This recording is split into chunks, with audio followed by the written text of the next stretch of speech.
नमस्कार दोस्तों, स्वागत है आप सभी का एक बार फिर से एसएससी अड्डा 24/7 पर। सुबह के बज चुके हैं 6। नवदीप सर आपके साथ हैं एक नया करंट अफेयर्स का मुद्दा लेकर के। और दोस्तों ये मुद्दा होने वाला है ईरान के बारे में। ईरान ने अपनी एक पुलिस रखी थी जो चेक करती थी कि महिलाओं ने क्या प्रॉपरली हिजाब पहना है या नहीं। इसके बारे में ये पूरा का पूरा वीडियो है। और दोस्तों उस पुलिस को ईरान ने हटा दिया है। फाइनली ईरान की जुडिशरी ने यह ऑर्डर दिया है कि अब ईरान से ऐसी किसी भी पुलिस को हटा दिया जाए। लोगों का हिजाब पहनना उनकी नेसेसिटी नहीं है, लोगों का हिजाब पहनना पूरी तरीके से ऑप्शनल है। और महिलाओं के पक्ष में यह निर्णय आया है। काफी लंबे समय से आप सभी को पता है कि ये ऐसा कार्य चल रहा था, इस तरीके से प्रोटेस्ट चल रहे थे, ऐसे धरने दिए जा रहे थे और लोग सड़कों पर थे ईरान के, वहां की सरकार के खिलाफ और वहां की हिजाब पुलिस के खिलाफ। आज इसी पूरे के पूरे मसले को जानेंगे दोस्तों, और इससे रिलेटेड न्यूज को भी हम लोग कवर करेंगे। सबसे पहले जब हम लोग बात करते हैं कि Iran अबॉलिशेस morality police after huge anti हिजाब प्रोटेस्ट, तो ये जो प्रोटेस्ट हुए हैं दोस्तों, ईरान ने अबॉलिश किया है मोरालिटी पुलिस को। जो हिजाब चेक करने वाली पुलिस हुआ करती थी उसको मोरालिटी पुलिस के नाम से जाना जाता था। और बहुत ज्यादा एंटी हिजाब प्रोटेस्ट चल रहे थे ईरान में, लंबे समय से चल रहे थे। और कल की ही न्यूज है scroll.in पर, जिसको मैं काफी ज्यादा अच्छे तरीके से कवर कर भी रहा था और आपको इसके पहले भी सेशन मैं दे भी चुका था। ये देखिए, Iran intends to freeze bank accounts of women without hijab. अब यहां से ये मामला शुरू होता है। दोस्तों ईरान में भी हिजाब पहनना जरूरी नहीं था। अभी आप लोगों ने हाल ही में भारत के बारे में भी सुना था कि कर्नाटक में कुछ लड़कियां थी जिन्होंने हिजाब के बारे में प्रोटेस्ट किया और उन्होंने कहा हिजाब हमारा बर्थराइट है और हम वो पहन करके ही स्कूल जाएंगे।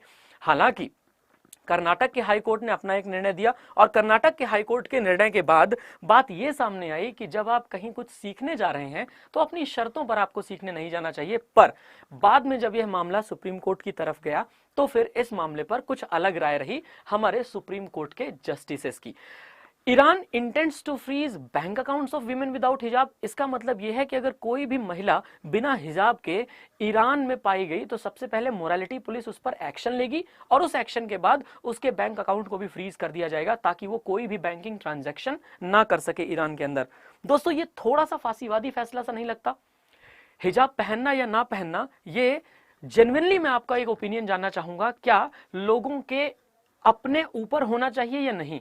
मतलब यदि मुस्लिम महिलाएं हिजाब पहनना चाहती हैं तो वो पहने, और यदि नहीं पहनना चाहती तो वो ना पहने। ये तो कंप्लीटली उनके ऊपर होना चाहिए। पर ये मामला तूल पकड़ता गया आगे चल करके, जब ये लड़की के बारे में आप लोग जानते हैं। इस लड़की का नाम है मासा अमीनी। एंटी हिजाब प्रोटेस्ट करते हुए इसको वहां की सरकार ने पकड़ा और मासा अमीनी को डाल दिया गया जेल में।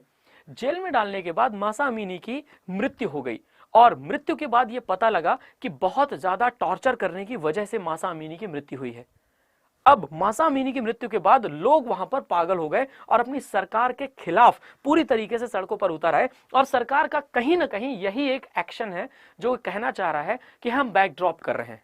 बैकड्रॉप कहने का मतलब यह है कि सरकार बैकड्रॉप इसलिए भी कर रही है क्योंकि सरकार ये जानती है और इनफैक्ट सरकार ये चाहती भी है कि हमारी सरकार बनी रहे और लोगों का प्रोटेस्ट इस लेवल पर ना आए कि हमारी सरकार को ही पूरी तरीके से नेस्तनाबूद कर दे। यही कहानी अगर थोड़ा और आगे आप समझते हो तो आपको समझ में आता है कि 1979 तक Islamic revolution introduce the idea of हिजाब लॉ। और हिजाब लॉ 1979 के पहले था ही नहीं ईरान में। उसके बाद 1979 में आया। मार्च 8 1979 को बहुत सारी thousand of Iranian women March in the street और हिजाब के जो इंपोजिंग था उसके अगेंस्ट वो स्लोगन लगा रही थी, freedom of choice in clothes. और वेयरिंग हिजाब become obligatory for all Iranian women from April 1983, यानी कि 4 सालों के बाद से ही सभी के सभी ईरानियन महिलाओं को हिजाब पहनना जरूरी हो गया था।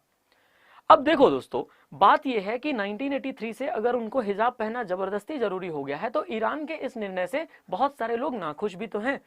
फिर बात आती है डेमोक्रेसी की। तो जब डेमोक्रेसी है तो डेमोक्रेसी में क्या होना चाहिए, ईरान की डेमोक्रेसी में भारत का स्टैंड कैसे जाना चाहिए, इसके बारे में जब जब भारत को वोट करने के लिए कहा गया। दोस्तों भारत ने हमेशा अपना वोट एब्सटेन किया। एब्सटेन करने का मतलब कि ईरान का ये जो पूरा क्रैकडाउन था, प्रोटेस्टर्स सड़कों पर आ गए थे, धरने दे रहे थे सरकार के खिलाफ कि हिजाब लॉ हटा देना चाहिए और ये 1979 का लॉ पूरी तरीके से गलत है, लोगों की फ्रीडम ऑफ चॉइस खराब हो रही है।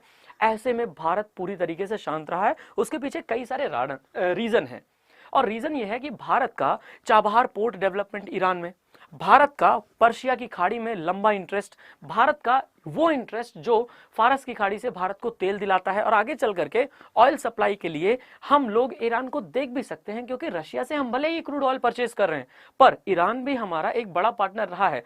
रशिया के ऊपर सैंक्शंस हैं यूएसए के, लेकिन ईरान के ऊपर ज्यादा तगड़े सैंक्शंस हैं। अब ज्यादा तगड़े सैंक्शंस कभी तो हटेंगे, तो हम अपने फ्यूचर रिलेशंस को क्यों अभी से खराब करें, जो कि विशेष तौर पर उनका इंटरनल मामला है। ऐसा भारत की सरकार का एक सोच हो सकती है, भारत की सरकार का कहना हो सकता है। तो दोस्तों ये आपको भी समझना होगा। और यहां पर मैं एक फोटो जरूर दिखाना चाहता हूं आपको। ये 2016 में भारत की विदेश मंत्री दिखेंगी, बहुत ही तेज तर्राट और बहुत ही महियशी और मेधावी श्रीमती सुषमा स्वराज जी।